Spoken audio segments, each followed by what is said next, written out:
छोटे से प्रहलाद जी ने जाकर के भगवान की प्रार्थना की, और प्रार्थना में किन शब्दों का प्रयोग कर रहे हैं?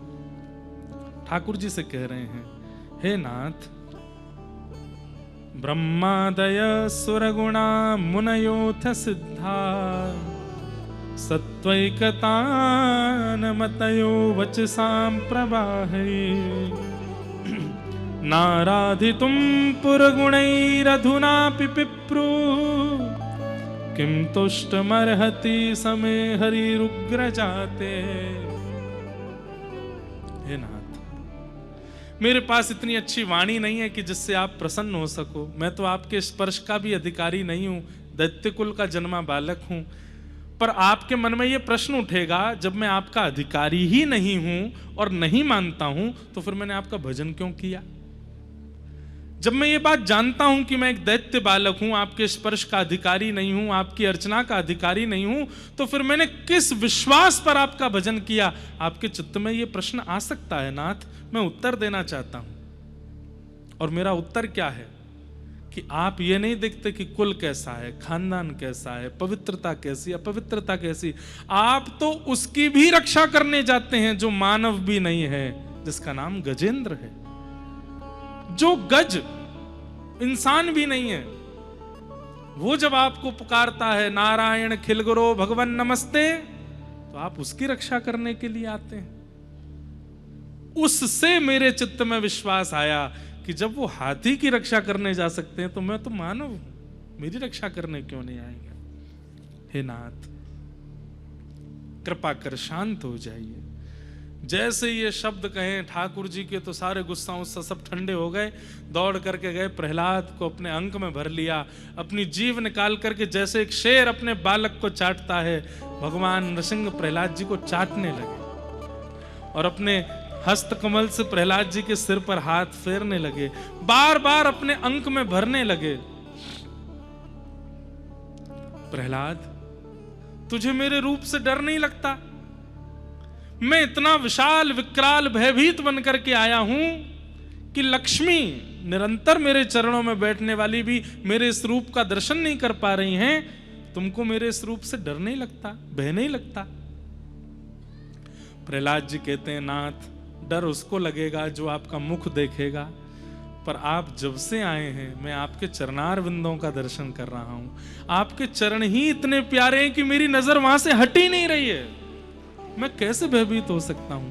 मेरे मन का यह विचार है कि जब मैं चरणों से मेरा मन भर जाएगा, तब मैं आपका उदर देखूंगा, और फिर जब चरण इतने सुंदर तो उदर कितना सुंदर। उदर से मन भर जाएगा तब वक्ष देखूंगा, वक्ष के बाद ग्रीवा देखूंगा, और फिर जाके मुख देखूंगा। अभी मैंने आपका मुख देखा ही नहीं है। भगवान भावुक हो गए। कैसा भक्त है प्रहलाद। शास्त्र आज्ञा करते हैं, ठाकुर जी चाहे जितना सुंदर श्रृंगार करके खड़े हों, आपको तो नेत्र गाड़ करके चरणी देखने चाहिए। संचिंतयेत् भगवतश्चरणारविंदम वज्रांकुशध्वज सरोरुहलांचनाट्यम उत्तुंग रक्त विलसन नख चक्रवाला ज्योत्स्नाभिराहत महद हृदयांधकारम।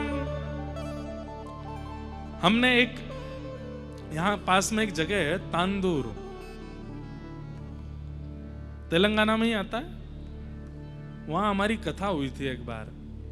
वहां हमने कथा में एक प्रैक्टिकल बताया था, और उस प्रैक्टिकल का हमको लगभग सबने उत्तर दिया कि वो सफल हुआ। प्रैक्टिकल क्या था? सप्ताह तक अपने निष्ठा जिन ठाकुर जी में है, वहां सप्ताह तक रोज जाइए, एक हफ्ते तक रोज जाना है। पर करना क्या है? ठाकुर जी का मुख नहीं देखना, केवल चरण देखने।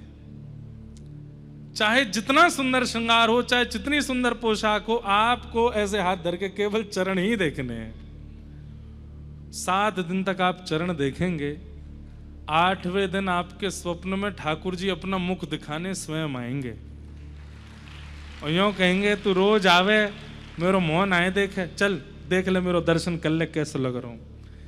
ठाकुर जी का अपने आप स्वप्न में, और आपकी भक्ति भावना बहुत ज्यादा होगी, 2-3 दिन में ही दिख जाएंगे आपको स्वप्न में।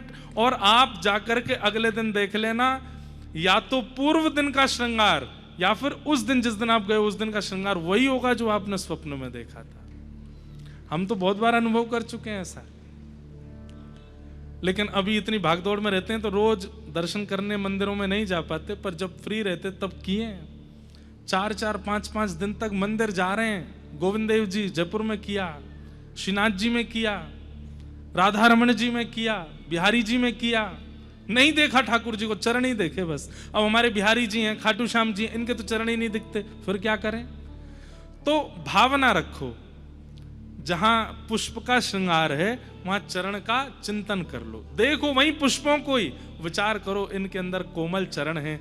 ठाकुर जी के चरण कैसे हैं? ऊपर से नीले नीले हैं, नीचे से गुलाबी गुलाबी हैं, चारों तरफ जैसे माताएं आला लगाती हैं ऐसे ठाकुर जी के आला जैसा लगा हुआ है, सुंदर सुंदर उनमें चिन्ह बने हुए हैं, वज्र बना है, अंकुश बना है, आदि आदि ध्वजा बनी है।